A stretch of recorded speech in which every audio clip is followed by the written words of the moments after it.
tanggung jawab sebagai arsiparis. Em, Sembari nanti kita menunggu Bu Ovi ya, saya mungkin seperti biasa akan menjelaskan materinya terlebih dahulu.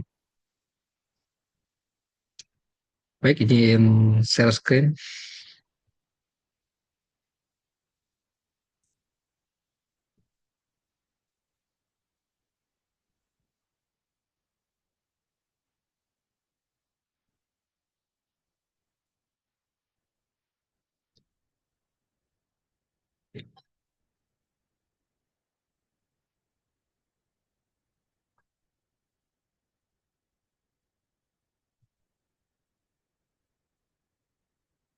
Oke, sudah terlihat.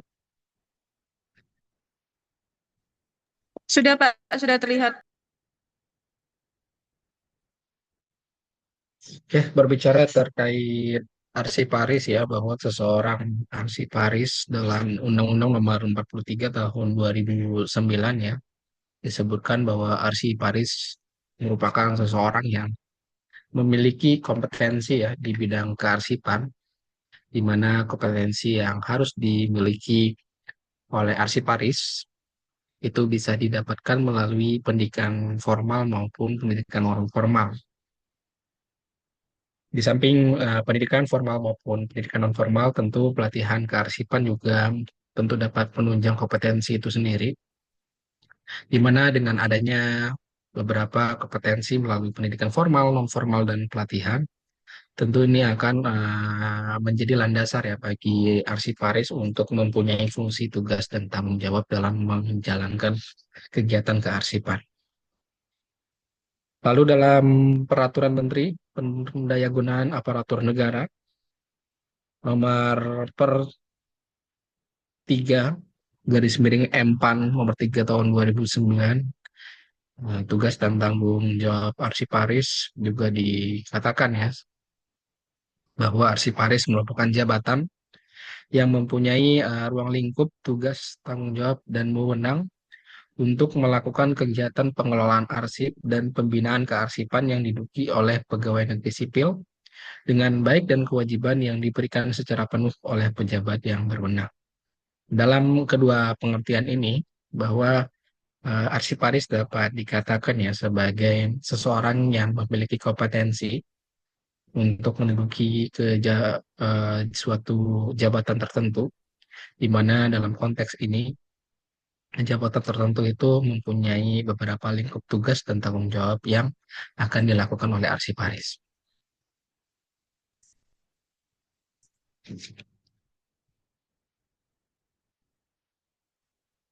Adapun beberapa tugas dari arsiparis itu sendiri, diantaranya pertama adalah mengumpulkan dan menilai bahan yang tercatat seperti dokumen pemerintahan, catatan rapat dinas, catatan pribadi, bahkan hingga ke rekaman suara dan film. Di mana dalam konteks ini tentu arsiparis penting ya untuk mengumpulkan dan menilai bahan-bahan tersebut apakah layak untuk diarsipkan atau tidak. Yang kedua adalah memelihara bahan yang memiliki nilai sejarah, di mana dalam konteks nilai sejarah atau nilai historis tentu memiliki suatu kegunaan atau kebermanfaatan ya, bahwa beberapa dokumen-dokumen tersebut dapat dipelajari, dapat digunakan untuk mempelajari terkait beberapa fenomena-fenomena yang terjadi di masa lampau. Sehingga dengan adanya beberapa dokumen yang memiliki nilai historis atau nilai sejarah, tentu ini akan menyiratkan bahwa uh, dalam konteks pengelolaan dokumen dapat dilakukan dengan baik, sehingga kita bisa belajar apakah misalnya akan terjadi atau tidak fenomena-fenomena tersebut. Yang ketiga, tentu membuat analisis dan menyediakan deskripsi singkat untuk keperluan referensi dokumen. Lalu yang keempat, mengklasifikasikan dokumen dan mengatur penyimpanan dan penyajian. Kelima, membantu peneliti atau pekerja riset dan pencari informasi lainnya. Dan yang keenam adalah dapat melakukan penyantunan dokumen dan arsip yang telah rusak dan dapat pula menyelenggarakan riset dan bahan-bahan arsip. Intinya dari tugas arsiparis adalah bagaimana akhirnya dokumen-dokumen dapat tercatat ya dan terkumpul sesuai dengan kategorinya masing-masing, sehingga arsip-arsip tersebut dapat disimpan dan ketika dibutuhkan di kemudian hari dapat ditemukan kembali. Adapun beberapa kompetensi arsiparis itu sendiri, ada tiga kompetensi yang harus sama-sama kita pahami ya. Pertama adalah aspek pengetahuan. Tentu dalam konteks aspek pengetahuan, kita sebagai arsiparis harus mengetahui terkait beberapa landasan teoritis dan konsep terkait bagaimana sistem pengelolaan arsip itu sendiri. Termasuk kita juga mempelajari terkait tugas, tanggung jawab arsiparis yang berdasarkan beberapa literatur ya. Sehingga dengan adanya aspek pengetahuan ini tentu ini akan menjadi landasan bagi seorang arsiparis agar dapat memahaminya seluk-beluk terkait arsip itu sendiri. Termasuk bagaimana salah satu tugas yang kami tugaskan ya kepada kalian itu memahami satu ayat terkait undang-undang terkait kearsipan ya. Yaitu merupakan salah satu aspek pengetahuan inti yang harus bisa dipahami oleh masing-masing dari kalian sehingga dengan memahami bahkan menghafal terkait aturan tersebut tentu menjadi arsiparis menjadi penting ya karena memiliki pengetahuan yang memadai sehingga dalam nantinya melaksanakan tugas menjadi arsiparis itu tidak akan bergeser terkait pengetahuannya. Yang kedua, selain dari pengetahuan, tentu aspek keterampilan ya, itu juga sangat dibutuhkan dan sangat penting ya. Jikalau pengetahuan, maka kita mengenal konsep dan teoritis, tentu keterampilan akan mengenal skill ya. Bagaimana akhirnya arsip-arsip atau dokumen-dokumen yang akan diarsipkan itu perlu dikelola dengan sistem yang baik, di mana dalam membuat sistem tersebut tentu kita penting ya untuk memiliki keterampilan itu. Lalu yang ketiga yaitu aspek sikap, di mana aspek sikap juga menjadi penting selain dari aspek pengetahuan maupun keterampilan, di mana sikap tentu akan menunjang ya, apakah misalnya kita dalam Kenceng konteks kopi. menjadi arsip-aris itu bisa disiplin, bisa teliti, dan sebagainya. Sehingga dengan adanya sikap-sikap yang menunjang tersebut, tentu itu akan menunjang keberhasilan kita sebagai seorang arsiparis. Selain dari kompetensi arsiparis, ada juga beberapa kriteria arsiparis yang perlu diketahui, di antaranya berwawasan luas, mampu memberikan arahan kepada pengguna arsip, lalu terampil memberikan pelayanan dan penggunaan sarana bantu, memberikan perlakuan yang baik, selektif, ramah, dan menguasai kemampuan bahasa. Lalu ada beberapa syarat-syarat pegawai kearsipan. Menurut Tel Yang Yi, itu mengatakan bahwa untuk menjadi petugas kearsipan yang baik sekurangnya ada 4 syarat ya, di mana 4 syarat ini tentu akan berhubungan dengan aspek sikap ya, dan diantaranya adalah ketelitian, kecerdasan, kecekatan, dan kerapian.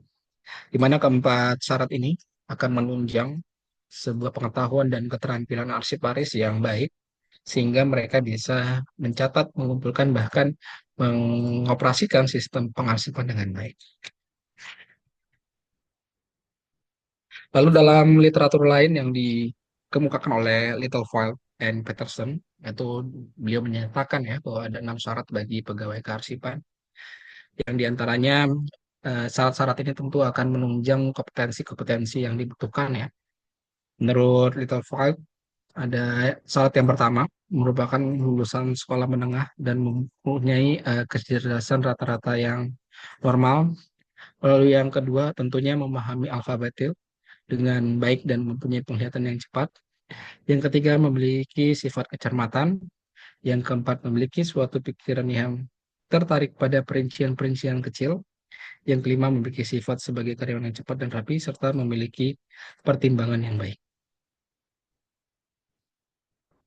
Selain dari beberapa syarat dan hal-hal kompetensi yang dibutuhkan, ada pun beberapa wewenang bagi arsiparis yang dibutuhkan.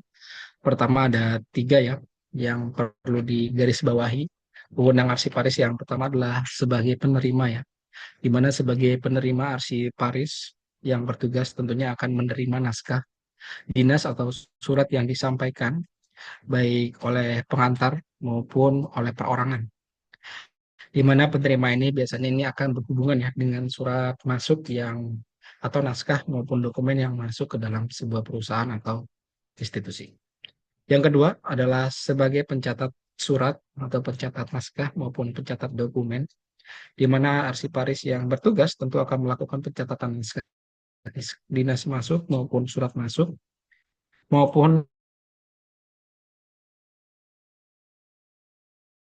pengendali, di mana arsiparis bertugas untuk melakukan pengendalian naskah yang keluar ataupun yang masuk sehingga naskah ataupun dokumen-dokumen yang tercatat dapat dikelola dengan baik, tidak ada yang hilang maupun catat. Adapun tanggung jawab dari manajer kearsipan bahwa manajer unit kearsipan di kantor pusat tentu memiliki tanggung jawab ya terhadap pelaksanaan kearsipan di seluruh satuan organisasi, di mana manajemen atau manajer kearsipan di setiap unit organisasi perlu ya untuk bertanggung jawab agar semua ketentuan atau kebijakan terkait kearsipan itu dapat dioperasionalkan secara sepenuhnya. Nah, berbicara terkait kearsipan ya, ada dua hal penting yang perlu kita garis bawahi yaitu terkait pengurusan naskah dinas masuk dan pengurusan naskah dinas keluar. Nah, di mana keduanya merupakan hal penting ya dalam konteks naskah dinas masuk itu biasanya surat-surat masuk, dokumen-dokumen yang diterima oleh perusahaan. Nah, tentu ini akan berhubungan dengan naskah-naskah dinas yang masuk ke dalam suatu institusi atau perusahaan. Sedangkan pengurusan naskah dinas keluar itu akan berhubungan dengan naskah-naskah yang diterbitkan oleh perusahaan atau institusi, sehingga naskah-naskah itu akan didistribusikan entah ke internal perusahaan maupun ke eksternal perusahaan. Sehingga beberapa naskah yang biasanya berbentuk surat itu nantinya akan diarsipkan di bagian kearsipan. Dalam konteks pengurusan naskah dinas masuk, ada beberapa tugas ya yang harus dijalankan. Pertama, tugas sebagai penerima, di mana dalam konteks menerima naskah dinas masuk, ada 8 tugas yang harus dilaksanakan, mulai dari menerima naskah yang disampaikan, baik oleh pengantar maupun perorangan, meneliti kebenaran alamat naskah dinas tersebut, membubuhi paraf pada bukti penerimaan, mensortir naskah tersebut, membuka sampul dan mengeluarkan naskah, meneliti kelengkapan, menyampaikan naskah kepada pengarah, dan menyampaikan naskah terhadap kepada pengarah. Lalu yang kedua adalah pengarah, di mana pengarah memiliki tugas satu untuk membaca naskah dan menentukan apakah naskah tersebut penting atau naskah tersebut bersifat biasa. Yang kedua, menentukan kode klasifikasi dan indeks pada naskah tersebut. Dan yang ketiga, menyampaikan naskah dinas tersebut yang penting maupun yang biasa kepada seseorang yang memiliki tugas sebagai pencatat. Lalu yang ketiga yaitu seseorang yang memiliki tugas sebagai pencatat, beberapa tugas diantaranya, yaitu pertama mencantumkan nomor urut pada naskah, mencatat naskah dinas penting, mencatat naskah dinas biasa, menyampaikan naskah dinas penting beserta 3 lembar kartu kendali, serta menyampaikan naskah dinas biasa dan naskah dinas terhadap eh, beserta 2 perangkap pengantar kepada pengendali. Dan yang terakhir adalah dalam konteks pengurusan naskah dinas masuk, yaitu dijalankan oleh pengendali, di mana pengendali sendiri itu memiliki tugas untuk menerima naskah penting dan 3 lembar kartu pengendali, dan juga naskah dinas biasa, serta 2 lembar pengantar dan pencatat. Lalu yang kedua, meneliti terkait kebenaran kode, serta pengisian kartu kendali, penyampaian naskah dinas penting, penyampaian naskah dinas biasa, serta menyusun kartu kendali lembar dan juga menyusun kartu kelembar yang pertama berwarna putih dan yang kedua berwarna biru. Selain ada seseorang yang bertugas sebagai ketiga tugas tadi, ada juga unit pengelola yang memiliki tugas dalam konteks pengurusan naskah dinas masuk, di antaranya menerima naskah dinas atau kartu kendali, membubuhkan paraf pada kartu kendali, mengembalikan kartu kendali kepada pengendali, menyimpan kartu kendali berdasarkan kode klasifikasi, menerima naskah, membubuhkan paraf pada lembar pengantar, hingga mengembalikan lembar pengantar kepada pengendali. Selain dari pengurusan naskah dinas masuk, ada pula pengurusan naskah dinas keluar, di mana dalam konteks ini biasanya diurus oleh unit pengelola, di mana beberapa tugas dari unit pengelola dalam pengurusan naskah dinas keluar, diantaranya pertama, mencatat naskah dinas keluar dalam kartu kendali, menyampaikan konsep beserta dua lembar kartu kendali, menyimpan kartu kendali berwarna merah, serta menyimpan naskah dinas yang sudah selesai. Selain itu, dalam konteks ini ada beberapa tugas. Pertama dari tugas dari pengendali, yaitu pertama memberikan nomor urut pada kartu kredit, lalu menyimpan kartu kendali berwarna putih menurut urutan nomor kode, mengembalikan kartu kredit kendali berwarna merah kepada tata usaha pengelola. Lalu yang terakhir adalah pengirim yang memiliki tugas untuk mengirim naskah dinas ke alamat tujuan dan menggunakan amplop pelengkap apabila surat bersifat rahasia. Mungkin itu terkait tugas dan tanggung jawab sebagai arsiparis. Sampai di sini ada yang mau ditanyakan mungkin.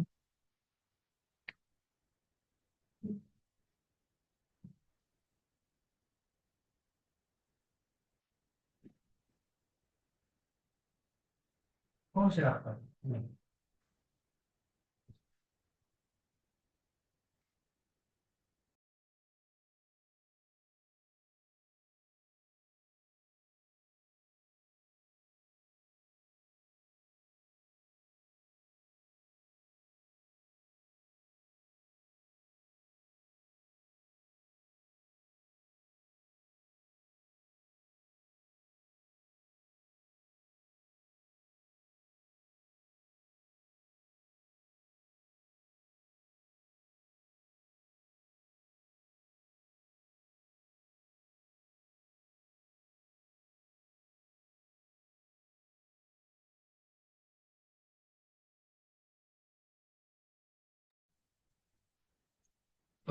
PJ, Bu Opi udah dikabarin belum ya?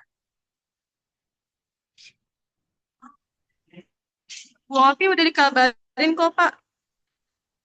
Ada balasan nggak dari Bu Opi? Belum ada balasannya, Pak.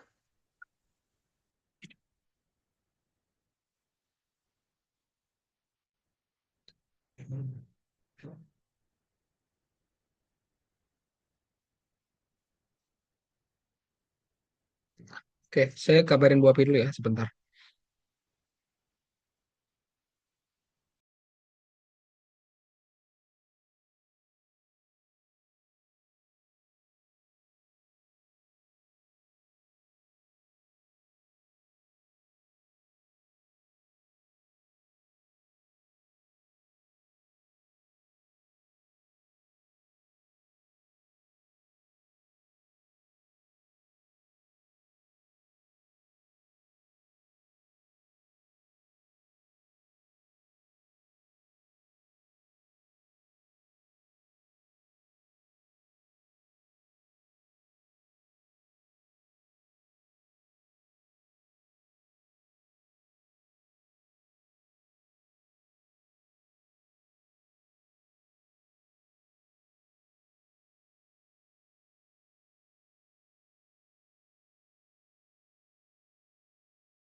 Iya, ada yang mau ditanyakan? Pak, maaf saya mau tanya. Ya, Eh, Sebelumnya perkenalkan nama saya Sharon Rastanama. Saya izin bertanya Pak, kan tadi ada pemaparan tentang tugas arsiparis ya Pak, dan wewenangnya. Ada nggak tantangan atau salah yang biasanya dihadapi oleh arsiparis dalam menjalankan tugasnya? oke. Tantangan ya yang dihadapi oleh arsiparis ya. Tentu dalam konteks tantangan yang dihadapi oleh arsiparis mengenai tugas dan tanggung jawab adalah terkait pengolahan naskah-naskah dinas masuk ya. Kenapa? Karena tentu naskah dinas masuk itu akan berhubungan dengan dokumen-dokumen yang sangat beragam ya dari berbagai macam perusahaan, macam institusi, di mana dengan beragam naskah maupun dokumen yang beragam tentu akan menimbulkan beberapa tantangan yang cukup menarik ya kalau misalnya kita ambil naskah salah satu aja yaitu surat ya.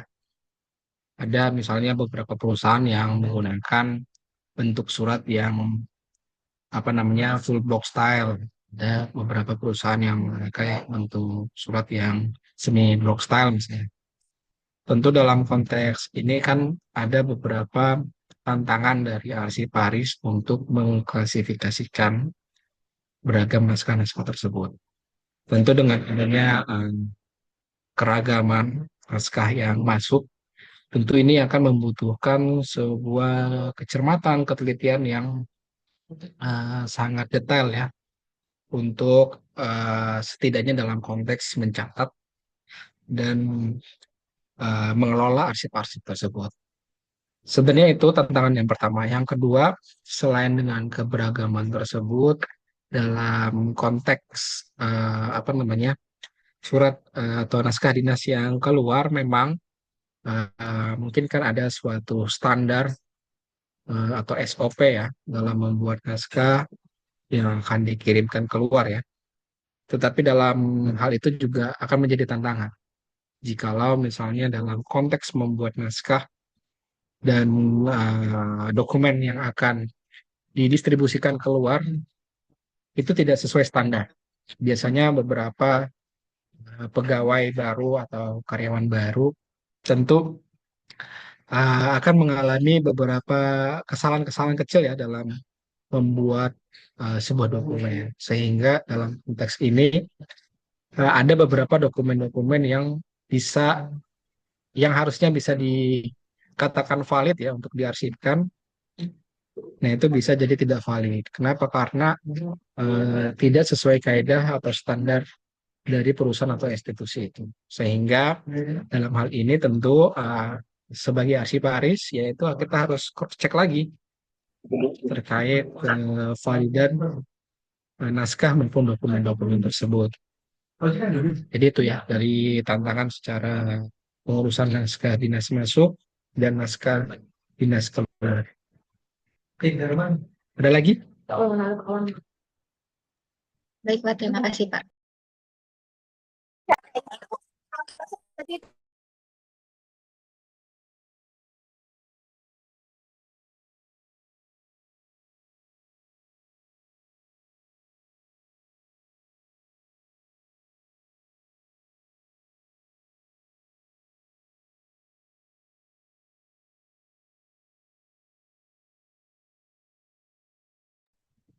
Silakan, Haura atau Amel. Oke, terima kasih. Sebelumnya, perkenalkan, nama saya Haura. Saya izin bertanya, Pak, terkait peran arsiparis di era digital ini. Yang saya lihat sekarang kan arsiparis ini nggak cuma nyusun dokumen fisik ya, tetapi juga harus paham IT dan juga sistem digital. Nah, menurut Bapak ini tantangan terbesar buat para arsiparis saat ini terutama berkaitan sama digitalisasi arsip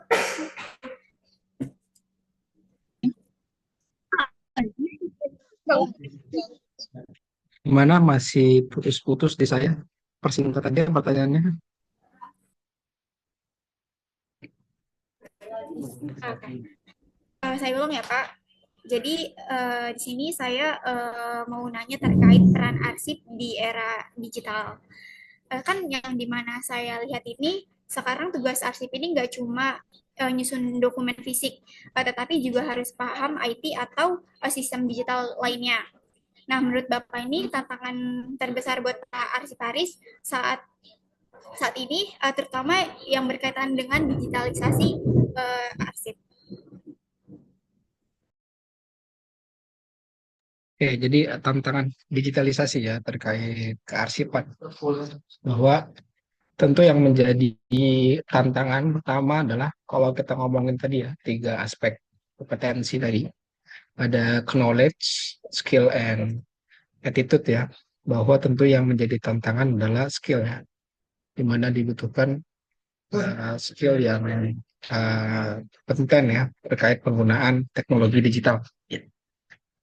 Sehingga dalam konteks ini bukan hanya sebatas skill aja ya, tapi bagaimana kita memasukkan elemen-elemen digitalisasi dalam konteks knowledge. Kenapa? Karena berbicara terkait digitalisasi, ya penting harus mengintegrasikan konsep kearsipan dengan digital dalam konteks knowledge. Jadi makanya dari beberapa tahun yang lalu sudah berubah ya nomenklatur beberapa mata kuliah maupun mata pelajaran terkait kearsipan yang sebelumnya hanya kearsipan tok gitu ya. Sekarang menjadi kearsipan digital. Sehingga dalam konteks knowledge tentu yang dibutuhkan selain dari orang yang paham betul terkait kearsipan ya juga dia harus paham betul pertama terkait bagaimana digitalisasi itu sendiri. Lalu dari segi skill atau keterampilan tentu ini menjadi tantangan besar ya. Bahwa kalau misalnya kita secara fisik itu menggunakan kertas dalam pengarsipan pun juga pendataannya, pencatatannya itu juga dilakukan secara fisik itu ditulis dan kita juga gunakan secara digital.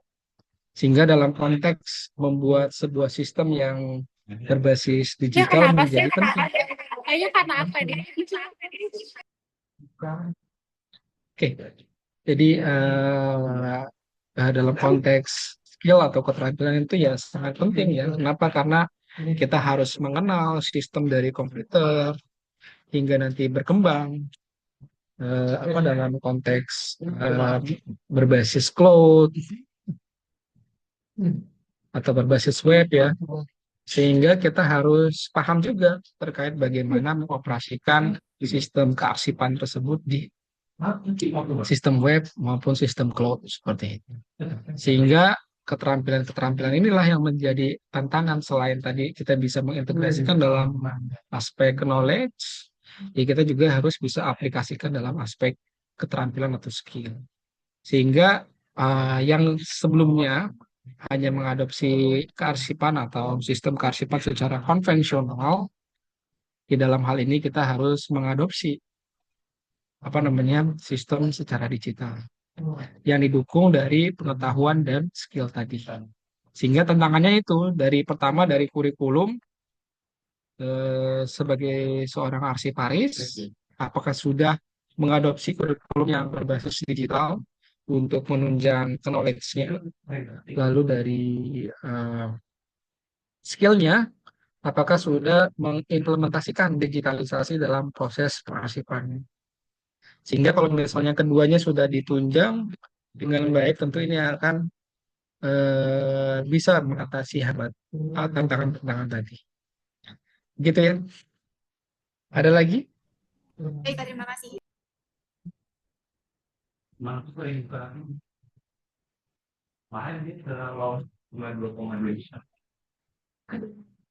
Oke, kalau tidak ada, saya mau presentasi satu materi lagi, yaitu terkait fokus kita ya di dalam manajemen arsip digital, yaitu berkenaan dengan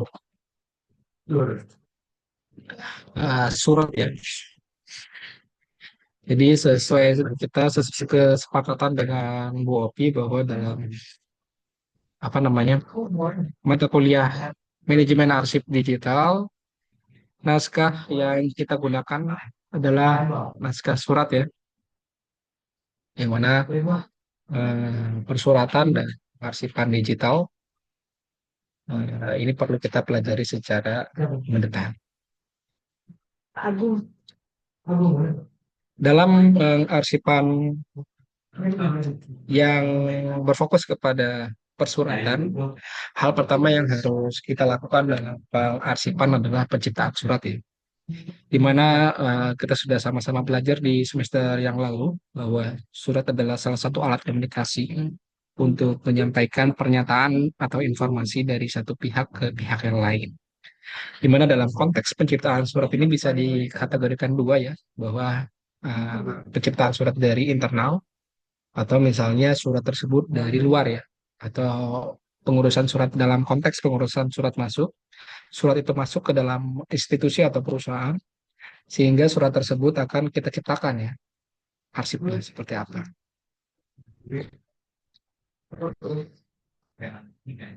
Dalam konteks surat, mungkin ini juga kita sudah bahas ya di semester lalu, ada beberapa fungsi surat yang bisa kita kenali, mulai dari sebagai wakil dan duta penulis atau pengirim surat, sebagai bahan bukti otentik, sebagai referensi dalam menindaklanjuti aktivitas, sebagai alat pengingat sejarah, dan seperti bukti ya untuk mempermudah hubungan kerja.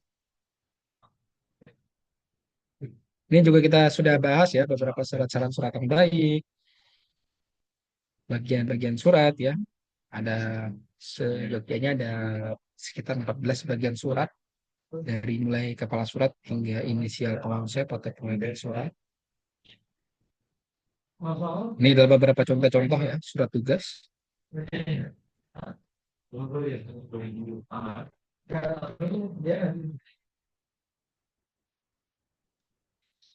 Lalu yang kedua adalah penanganan surat masuk dan surat keluar ya. Bahwa dalam konteks penanganan surat masuk itu ada 6 ya. Mulai dari penerimaan surat, menyortir surat, membuka surat, menggandakan surat-surat, mengklasifikasikan surat, hingga mendistribusikan surat. Ini adalah contoh ya dari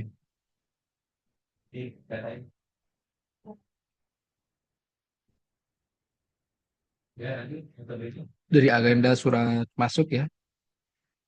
Nah, ini adalah salah satu contoh sederhana ya terkait bagaimana pencatatan surat masuk.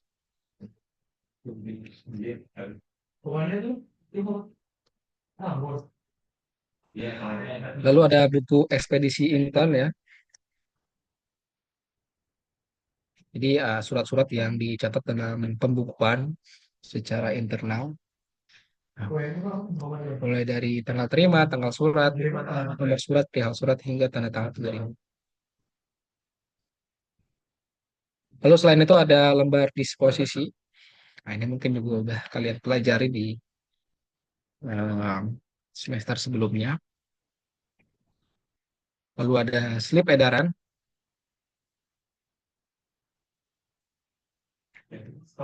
Selanjutnya adalah penanganan surat keluar. Dalam konteks penanganan surat keluar ada 8 tahap ya, melalui pembuatan konsep. Yang pertama, persetujuan konsep, pemberian nomor surat, pengetikan konsep,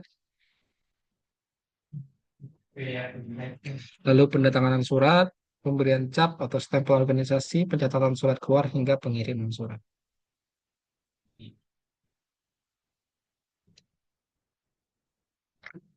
Ini ada beberapa contoh pembuatan tanda tangan online ya.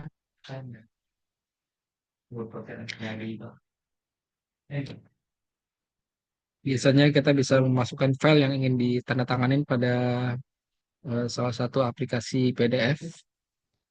Itu kita bisa pakai e-sign PDF, atau misalnya dalam konteks yang biasanya kita lakukan ya di UNJ, itu biasanya ada biar lebih legal, dan valid itu kita biasanya menggunakan salah satu web ya yang dikembangkan oleh dosen UNC yaitu tanda tangan.io.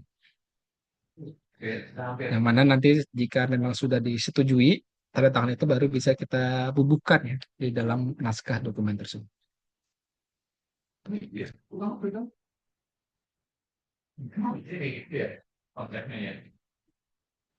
Ini adalah agenda surat keluar. Beberapa catatannya mulai dari tanggal kirim, tanggal surat, nomor surat, perihal surat, tampilan surat, asal surat, hingga keterangan.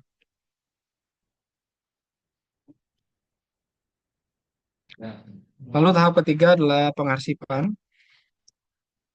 Berdasarkan Undang-Undang Nomor 43 Tahun 2009, bahwa kearsipan adalah hal-hal yang berkenaan dengan arsip, di mana arsip dapat dikatakan sebagai kegiatan atau rekaman peristiwa dalam berbagai bentuk dan media sesuai dengan perkembangan teknologi informasi.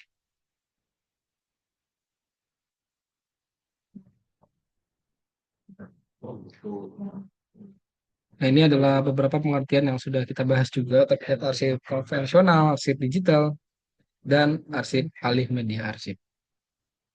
Mana alih media arsip merupakan salah satu kegiatan penting ya dalam pengarsipan, biasanya dalam konteks surat-surat yang kita buat biasanya masih menggunakan surat yang berbentuk fisik atau paper base, di mana dengan surat tersebut yang kita terima, apa yang kita buat baru kita alihkan lagi menjadi sebuah media arsip digital.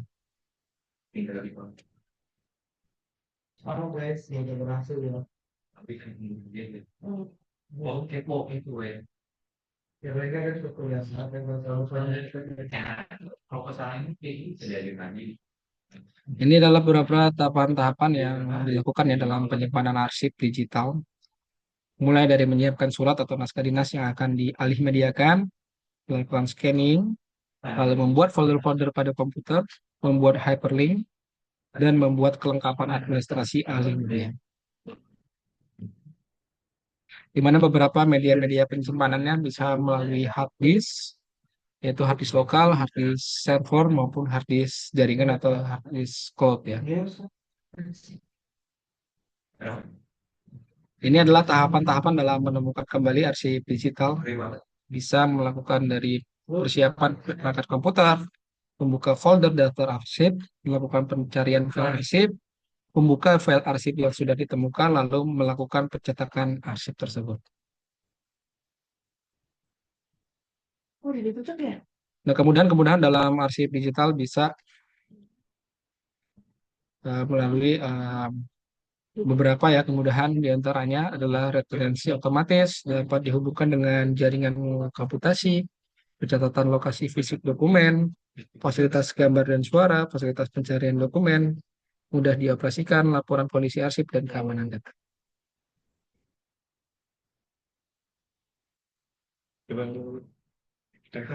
Lalu untuk manfaat dari sistem arsip digital itu sendiri, pertama tentu cepat ditemukan dan memungkinkan pemanfaatan arsip, menghemat tenaga, waktu, dan biaya, pencarian dengan full text, kecil kemungkinan file akan hilang, menghemat tempat, berkurangnya resiko rusak dokumen secara paper base, lalu dapat menggunakan sharing arsip secara mudah, meningkatkan keamanan, serta mudah dalam melakukan recovery data.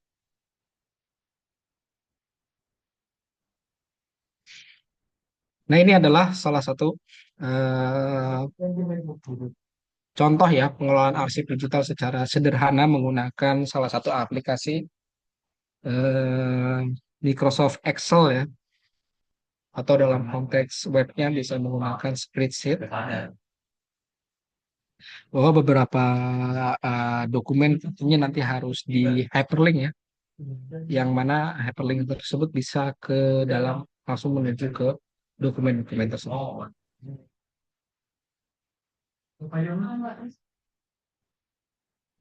Ini adalah contoh pengelolaan arsip digital terkait agenda surat keluar.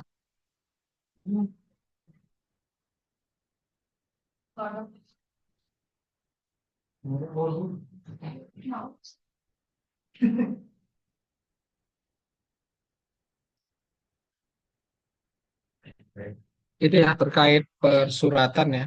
Jadi mungkin kita akan lebih fokus kepada korespondensi ya. Jadi bagaimana sistem pengarsipan dari korespondensi itu sendiri yang bisa dilakukan secara digital. Mungkin sampai sini ada yang mau ditanyakan? Bapak, saya izin nanya, boleh? Tapi ini tadi tentang arsiparis loh, Pak. Ya, silakan, silakan. Oke, jadi kan sebelumnya perkenalkan nama saya Dea Fitriani. Saya ingin bertanya, untuk saat ini kan regulasi di Indonesia sendiri mengenai arsiparis itu kan udah ada di yang sebelumnya udah di Bapak jelaskan ya. Di Undang-Undang Nomor 43 Tahun 2009 juga ada Permenpan juga, ada Permendagri juga Nomor 83 Tahun 2022 yang dimana itu kan sudah jelas mengatur ya pentingnya pengelolaan arsip khusus digital. Nah, pertanyaannya untuk arsiparis adalah banyaknya arsiparis dan juga di instansi pemerintah ini tuh banyak mengeluh gitu Pak karena apa ya kurangnya dukungan anggaran dan fasilitas dalam pengelolaan arsip digital itu sendiri itu mulai dari sistem aplikasinya yang belum terintegrasi terus juga adanya minimnya pelatihan serta mungkin belum adanya kebijakan digitalisasi yang baku. Nah, dalam konteks ini menurut Bapak sendiri bagaimana sih seharusnya pemerintah itu baik pusat maupun daerah menyusun kebijakan lanjutan yang bersifat implementatif untuk mendukung profesionalisme arsiparis di era digital ini tanpa membebani instansi yang masih dalam tahap awal transformasi digital itu sendiri dan bagaimana seharusnya posisi arsiparis ini diperkuat dalam perencanaan penganggaran dan sistem informasi organisasi. Mungkin itu Bapak, apakah kedengaran atau putus-putus atau gimana? Singkat pertanyaannya. Nah, oke. Jadi pertanyaannya adalah, menurut Bapak adalah bagaimana seharusnya pemerintah baik pusat maupun daerah menyusun kebijakan lanjutan yang bersifat implementatif untuk mendukung profesionalisme arsiparis digital tanpa membebani instansi yang masih dalam tahap awal transformasi digital. Mohon maaf banget, emang panjang Bapak, karena saya juga ngisunya juga panjang. Oke, saya jawab ya. Kita berbicara terkait kebijakan ya, bahwa ada yang kebijakan yang sifatnya umum, ada yang kebijakan sifatnya teknis ya. Mungkin simple aja ya, jawaban saya adalah kebijakan-kebijakan yang dibuat oleh pemerintah, entah bukan hanya arsiparis ya, beberapa sistem-sistem seperti sistem pemerintahan elektronik dan kebijakan beberapa ya, itu masih dibuat secara umum. Sehingga saat mengimplementasikan dalam konteks pelayanan, dalam instansi sektor publik, instansi-instansi yang ada di daerah, itu mereka masih belum bisa menerjemahkan kebijakan-kebijakan tersebut. Sehingga kebijakan-kebijakan tersebut itu masih banyak yang eh, terlihat ambigu lah, seperti itu. Nah, kalau misalnya kita melihat ya bahwa kebijakan yang harusnya disusun itu ya harus memiliki kebijakan yang sifatnya teknis ya. Teknis itu sehingga bisa mengatur terkait pengelolaan sistem kearsipan yang ada di masing-masing daerah atau masing-masing instansi. Nah, kadang-kadang saat misalnya kebijakan itu dibuat,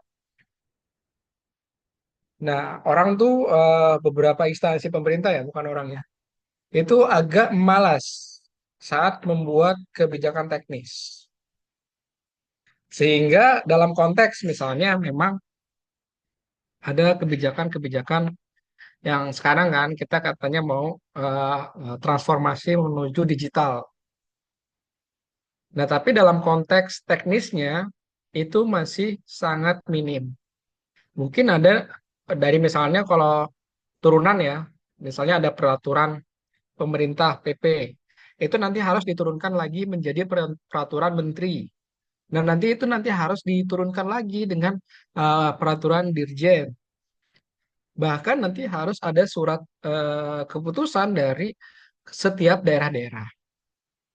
Nah, ini kadang-kadang tuh karena mengacunya kepada peraturan yang paling umum, ya peraturan yang paling umum atau peraturan yang paling tinggi itu kan adalah PP ya, peraturan pemerintah atau misalnya kalau bukan PP itu Perpres, peraturan presiden atau Kepres ya, atau Impres, instruksi presiden. Tapi peraturan-peraturan tersebut itu tidak pernah diklasifikasikan secara teknis. Sehingga saat kita akan menjalankan sebuah sistem itu akan merasa ambigu ya. Dimana saat kita mau go digital, ini go digitalnya tuh mau mulai dari mana? Nah, ini yang akan menjadi suatu ambiguitas dalam implementasinya. Nah, karena saya orang administrasi publik ya, terkait kebijakan, saya mengerti betul terkait bagaimana harusnya setelah PP itu terbit harus ada permen atau peraturan menteri, terus harus diturunkan hingga ke bawah. Tapi kadang-kadang implementasinya itu tidak sampai ke bawah. Sehingga yang harus digarisbawahi oleh pemerintah kita yaitu terkait bagaimana harusnya kebijakan itu bisa dibuat di masing-masing daerah. Kenapa? Karena kalau berbicara ya terkait kesiapan digital, tentu kita tidak bisa menyamakan antara pemerintah satu dengan pemerintah yang lainnya. Kesiapan antara pemerintah di kota X dan kota Y tentu akan berbeda. Adopsi teknologi digital juga mungkin akan berbeda kesiapannya seperti apa. Sehingga tentu kebijakan-kebijakan yang harus dibuat perlu disesuaikan dengan kondisi yang ada di pemerintah masing-masing. Nah, kalau kita berbicara terkait kenapa sampai saat ini kita masih menuju digitalisasi, ya karena eh, dalam konteks policy yang dikeluarkan oleh pemerintah belum disesuaikan dengan kebutuhan dari masing-masing. Nah, kalau misalnya kita sesuaikan dari kebutuhan masing-masing daerah, misalnya, maaf, nah, kita bisa memetakan terkait misalnya apakah di daerah tersebut perlu peningkatan kapabilitas dan kapasitas atau tidak, misalnya. Kalau di Jakarta ya, mungkin kalau berbicara go digitalisasi ya sudah patut ya, karena memang orang-orangnya yang ada di Jakarta sudah go digital. Tadi kalau misalnya kita berbicara daerah-daerah lain seperti daerah-daerah 3T ya, tentu mereka memerlukan perhatian khusus dalam konteks profesionalitas dalam misalnya yang kearsipan digital ya.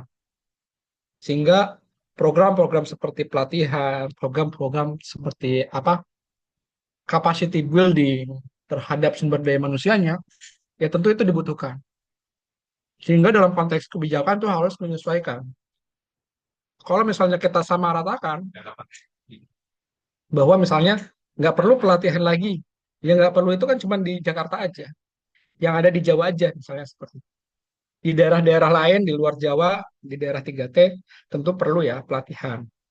Lalu bagaimana mereka diajarkan untuk membuat sistem, oke, ya, sehingga itu yang menjadi poin dasarnya bahwa kebijakan kita masih cenderung belum terlalu teknis ya, yang mengatur kebutuhan-kebutuhan di setiap daerah.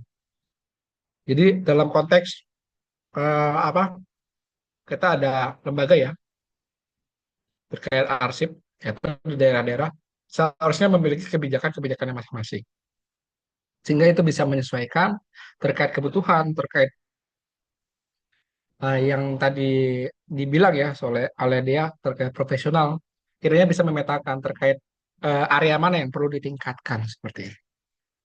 Mungkin itu ya. Oke, Bapak. Tapi izin nanya lagi. Ini soalnya berkesinambungan. Nah, Mm-mm. tahu saya itu ANRI atau Arsip Nasional Republik Indonesia itu kan adalah suatu lembaga pembina arsip ya. Apakah Mm-mm. ada apa ya Pak pelatihan khusus buat yang per daerahnya untuk yang di KTT, PTT, KTT disebut ya, untuk mendampingi proses digitalisasi ini atau hanya cuma di daerah kayak Pulau Jawa saja atau gimana? Terus apa sih Harusnya perannya ada ya. perannya dari ANRI itu sendiri kayak gimana? Soalnya kan ANRI itu kan kalau saya baca lagi itu kan non kementerian ya Pak. Jadinya jatuhnya ya Bapak bisa itu sendiri sih. Itu Ya, gimana Pak? kalau saya tangkap harusnya ada ya terkait pelatihan itu kan sudah umum ya, sudah formal banget tuh mengadakan pelatihan terkait digitalisasi ya. Tapi yang harus digarisbawahi bahwa kan kita nggak bisa menyamakan pelatihan. Terkadang tuh kalau di kementerian, kalau berbicara kementerian ya, karena saya mungkin banyak belajar di kementerian, itu kalau pelatihan, semua daerah porsi pelatihannya sama. Intinya gini, kamu ngelatih anak S1, tetapi anak S1-nya kan tentu memiliki kapasitas yang beda-beda kan. Tentu nggak semua sekali pelatihan itu bisa ngerti. Sehingga harus ada pelatihan-pelatihan lain yang menunjang. Sehingga daerah-daerah yang mungkin yang sudah dibilang punya kapasitas ya untuk digitalisasi, mungkin sekali cukup. Tapi daerah-daerah lain yang mungkin keterbatasan teknologinya juga masih kurang, literasi digitalnya juga masih kurang, yaitu harus jadi perhatian. Kalau masalah pelatihan pasti Andri ini pasti ngasih pelatihan. Tetapi kalau berbicara terkait apakah itu sukses atau berhasil untuk menjadi nilai mereka digitalisasi, belum tentu. Kenapa? Karena ya itu tadi, setiap instansi itu memiliki kapasitas yang beda-beda, memiliki kebutuhan terkait bahwa digitalisasi ini kan aset ya, bahwa dalam menjalankan aset ini ya tentu mereka memiliki kapasitas yang beda-beda, sehingga ya tidak harusnya tidak disamaratakan seperti itu. Terus tadi satu lagi apa dia?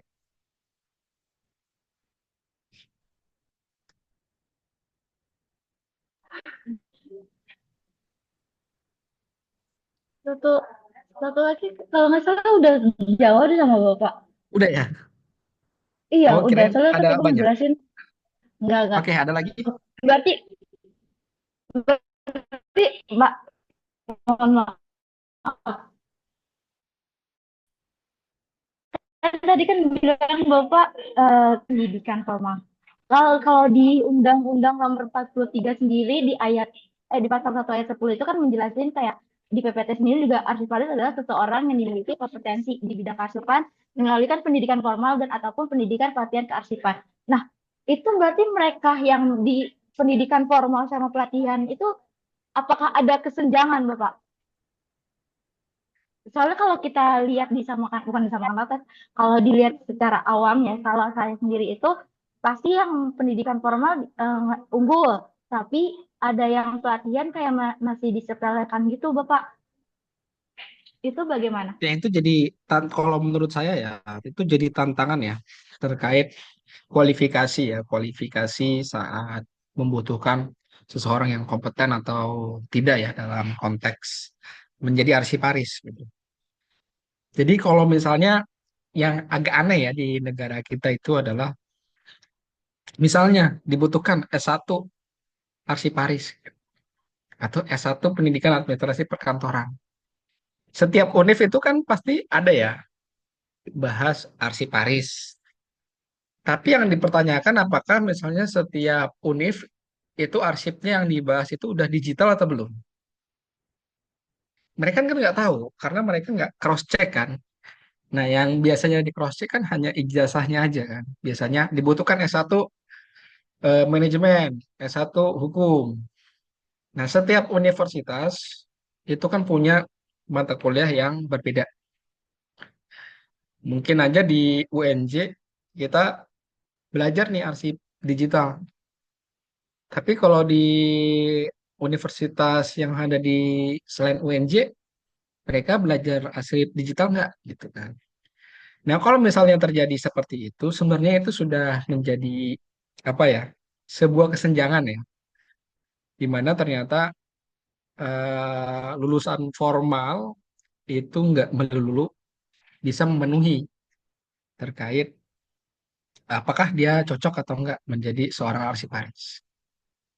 Nah, dalam kata kutip ya, arsiparis di bidang digital gitu ya. Jadi itu menjadi kesenjangan. Kenapa? Karena em, toh yang dibutuhkan lulusan S1 PAP, yang penting ijazahnya gitu loh. Bukan dia pernah belajar arsip digital atau enggak. Jadi nanti pas udah dikumpulin, nah itu juga sama akhirnya. Oh, arsip digital saya pernah belajar. Oh, yang teman kamu yang keterima juga misalnya, saya belum belajar gitu. Terkait arsip digital tuh gimana sih? Sehingga di situ kan ada kesenjangan, walaupun mereka sama-sama lulusan formal. Sehingga dengan adanya kesenjangan itu, itulah tadi ditunjang juga dengan pendidikan non formal atau pelatihan.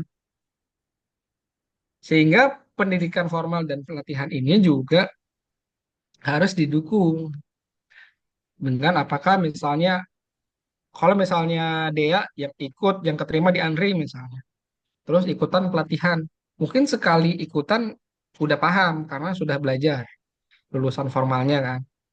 Tapi kalau misalnya nggak belajar arsip digital di S1-nya, terus ikut pelatihan sekali, yaitu antara dia masih bingung atau masih belum mengerti terkait arsip digital itu gimana.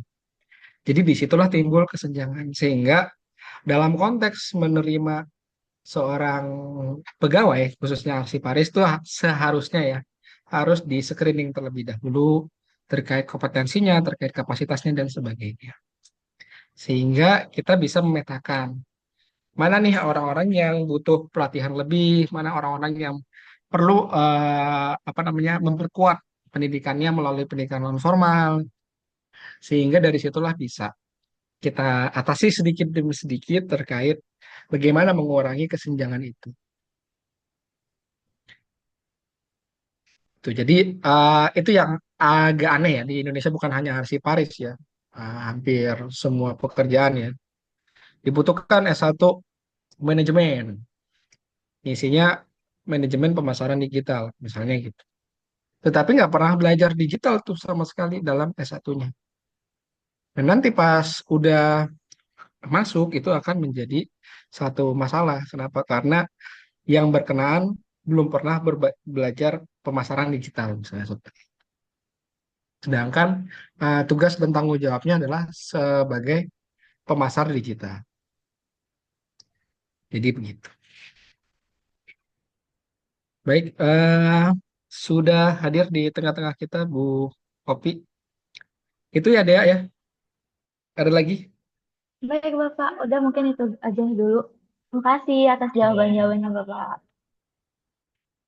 Baik, selamat sore Bu Opi. Ya, selamat sore. Assalamualaikum warahmatullahi wabarakatuh. Pak Minal Ferdi aizin dan wal faizin teman-teman. Bu Mohon Opi. maaf lahir batin. Ya, sama-sama. Mohon maaf lahir batin. Mohon maaf ya, saya tuh tadi nunggu jam 3. Eh, malah selesai lihat lagi tuh setengah 5.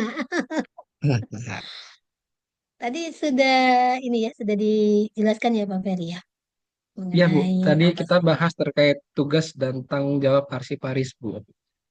Oke, siap. Terus yang untuk lomba udah ada yang sudah persiapan belum nih?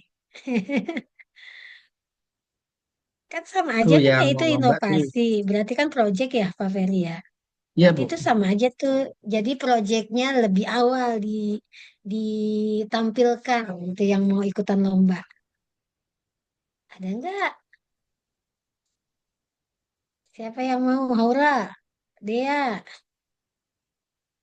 siapa lagi? Rio, Rifki, Raka, Dea tadi ya mau Bu, atau ya. makanya nanya-nanya dia Bu. Oh gitu Dea. Ya udah ya Dea. Dengan kelompoknya ditunggu ya. Paling lambat kapan ya itu Pak Ferry ya? Saya lupa lupa ingat.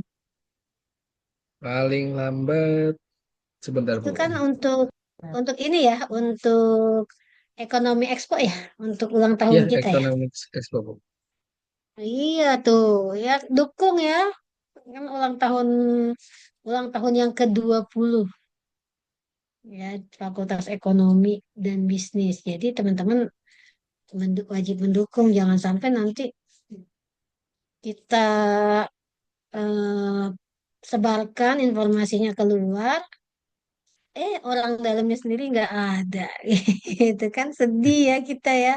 Apalagi apalagi saya dan Pak Ferry yang eh, mengampu mata kuliah digital gitu ya. Terus nggak ada yang masukin, aduh, nggak berhasil kita Pak Ferry.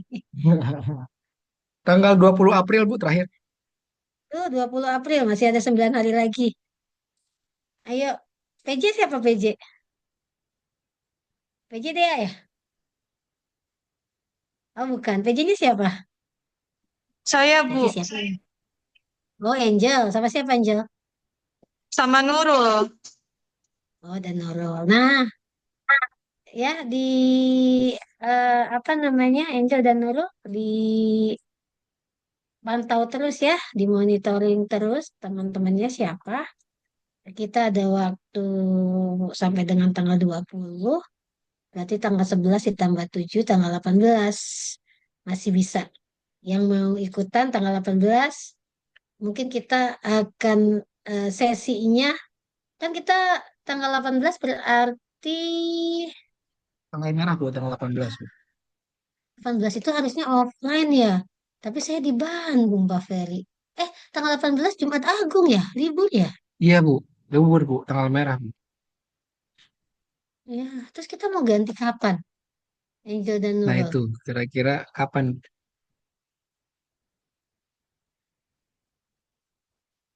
Izin didiskusikan dulu dahulu ya, Bu. Boleh, boleh. Hari Saya dari hari Kamis di Bandung.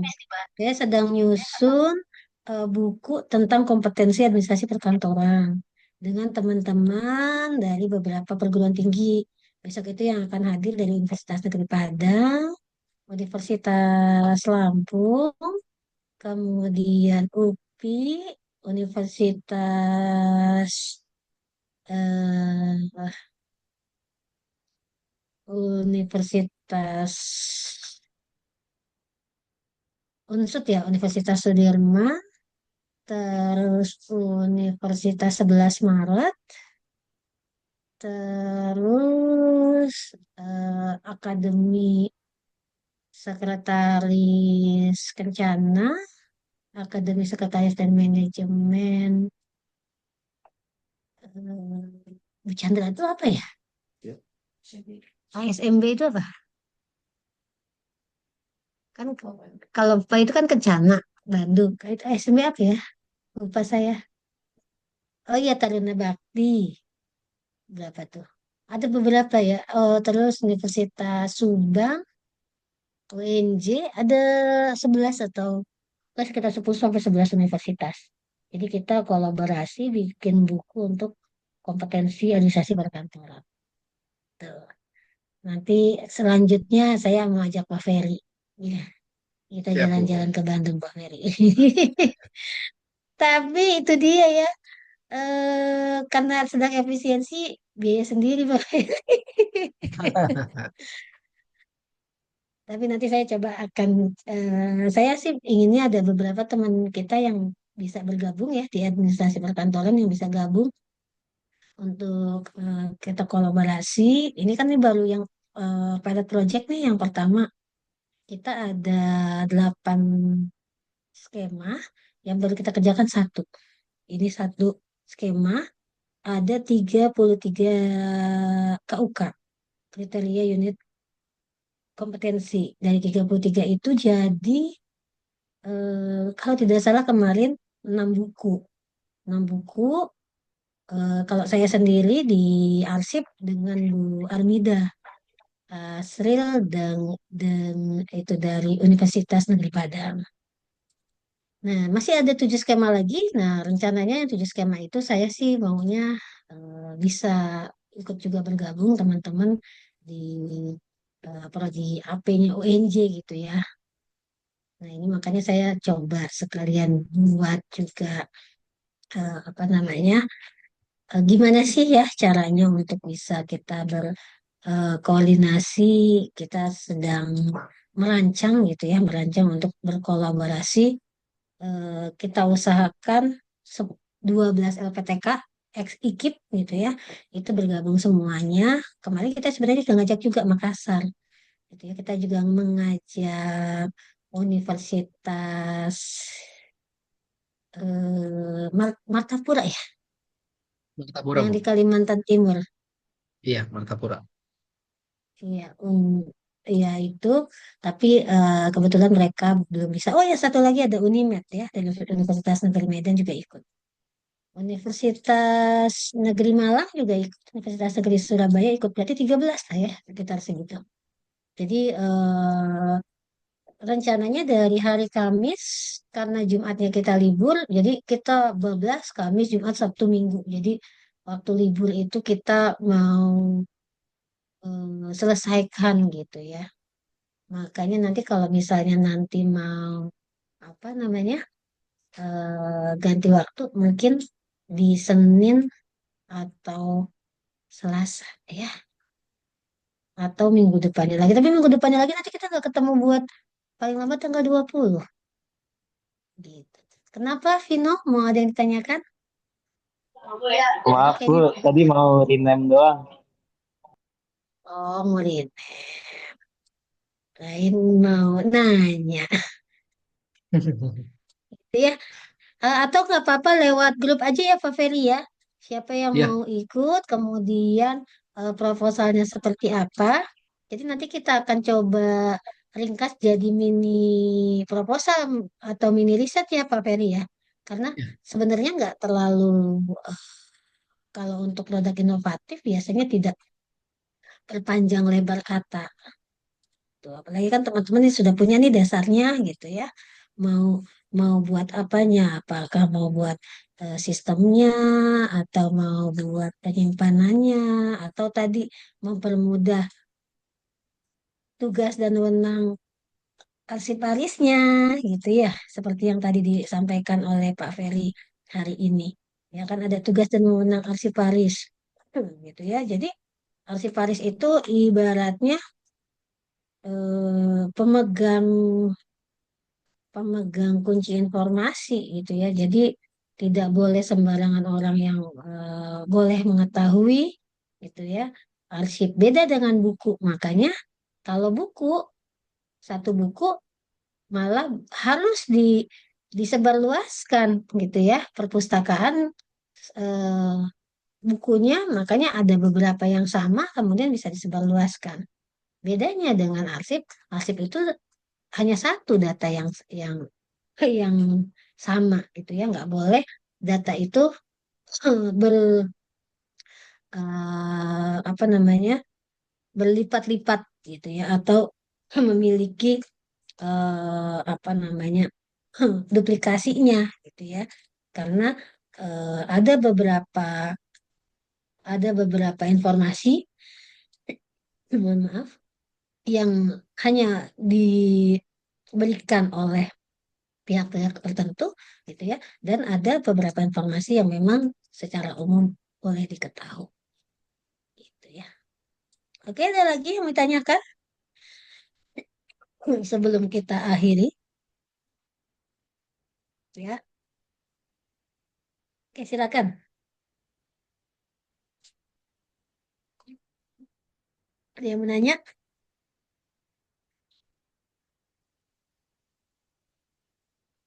Nggak ada yang menanya nih, benar. Kalau tidak Semuanya ada yang ditanya kayaknya, bertanya, Bu. ditanya Pak Ferry gitu ya. Kalau tidak ada yang bertanya, saya kembalikan lagi ke Pak Ferry. Karena tadi Pak Ferry yang buka ya. Jadi itu Oke, baik. informasi-informasi yang ya.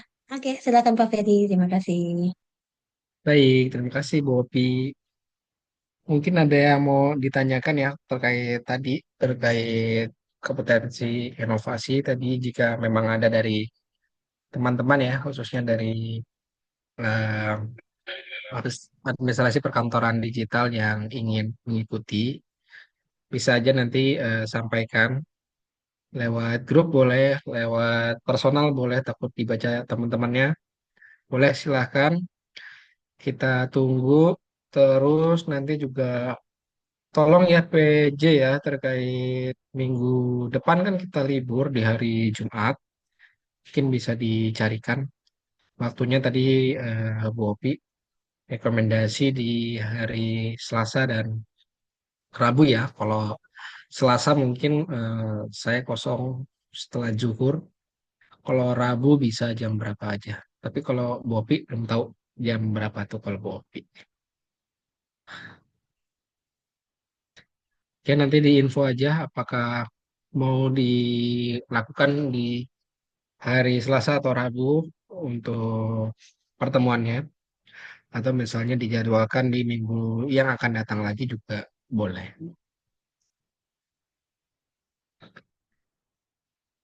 Baik, ada yang mau ditanyakan lagi?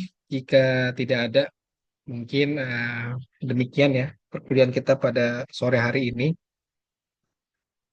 Eh, Semoga apa yang kita sama-sama pelajari bisa bermanfaat untuk kita semua.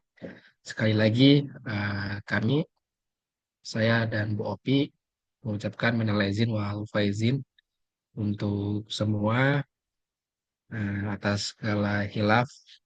Ya, kita kembali lagi ke aktivitas setelah Lebaran. Semoga semuanya makin semangat ya terkait mengikuti perkuliahan kita. Sebelum kita tutup, mari kita tutup dengan membaca doa terlebih dahulu. Baca doa sesuai keyakinan dan kepercayaan masing-masing. Baca doa dipersilahkan.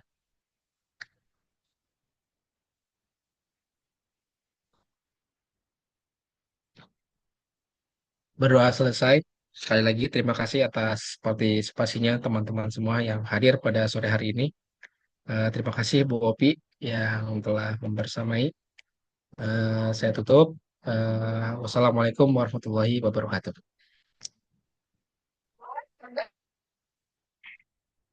Waalaikumsalam warahmatullahi wabarakatuh. Terima kasih banyak Pak Ferry. Terima Waalaikumsalam. kasih Terima semua kasih teman-teman. Pak Ferry. Ya.